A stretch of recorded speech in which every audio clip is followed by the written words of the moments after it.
ਲੋ ਜੀ ਅੱਜ ਅਸੀਂ ਡੇਰੇ ਆਏ ਸਾਂ। ਆ ਸਹੇਲ ਚੀਮੇ ਨੇ ਸਦਾ ਬਹਾਰ ਬਾਜਰਾ ਕੱਢਿਆ। ਇਹ ਕਹਿੰਦੇ ਨੇ 8-10 ਸਾਲ ਤੱਕ ਇਹ ਚੌਥਾ ਪੰਜਵਾਂ ਲੋਸ ਲੈਨੇ ਆਪੇ। ਤੇ अल्लाह ताला दी कारीगरी, अल्लाह ताला ने इंसान नूं अगर अशरफ महलूक बनाया तो बाकी जिन्ने चरिंद परिंद सारिਆਂ ਨੂੰ अल्लाह तबारक व ताला ने बड़ी फहम फरस्त ते बड़ी अकलो दानिश अता कीती है।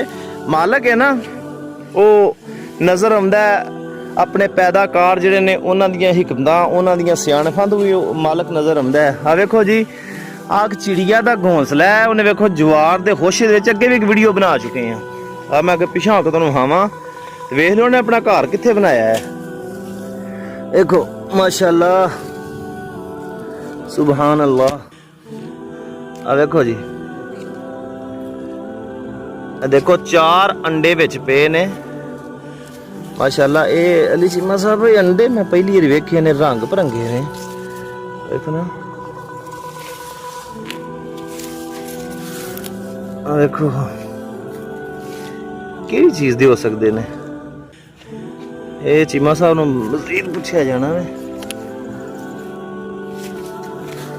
वेखो जवार दे होशे सेम पिछले साल असां एक वीडियो बनाई सी माशाअल्लाह, बड़ी लोकां पसंद कीती सी, बड़ी पॉपुलर होई सी। वो थोड़ा जिहा उत्ते तने दे कोल नैलड़ा बनाया सी अपना घर।